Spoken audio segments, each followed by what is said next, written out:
Assalamualaikum baga channel Marsala bit nagande bit isanin jecha akkuma beekamu warri duraan DV barkunaaf damjaa guutanii result isaa yookaan immoo bu'aa isaa eegachuu jirtan bu'aan isaa gadhiifamee jira jechuudha. Viidiyoo tan keessatti steepii tokkoon isaa akkamiin DV kan chee godhachuu dandeenya akkasumallee ammoo yoo lakkoofsi isaa kan nurraa bartaatillee confirmation number isaa nurraa bartaatillee akkamiin chee godhachuu akka dandeenyu waliin ilaalla jechuudha. Akkamiin confirmation number sun deebifachuu akka dandeenyu waliin ilaalla jechuudha viidiyoo tan keessa. Kanaafuu namni haaraa taatan amantan subscribe godhuudhaan maatii channel kanaa ta'an affeeratiya asumaan gar video chat.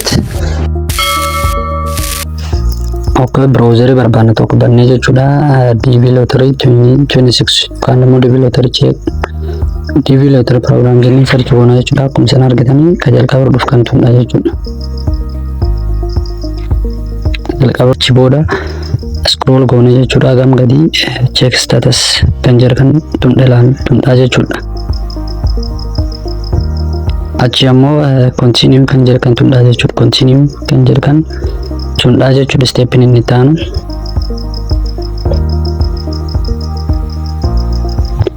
so achiin dudduuba confirmation number achirraa galchina jechuudha. Confirmation number keenya achi last name jechuudha. Maqaa kakayyuu beeknaa asirra galchina. Okay, intaane ammoo bardhalootaa keenya jechuudha. Bardhalootaa keenya achirraa galchina jechuudha.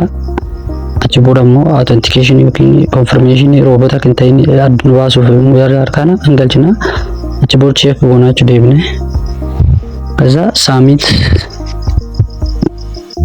kaza gabbuune submit kan jedhu kan tunda jechuudha. Achi booda alfin filamni filamtelle asirra garsa jechuudha. Asitti amma has not been selected jedha filamni jedha jechuudha. Isaniif ammoo carraa gaarii isaniif hawu.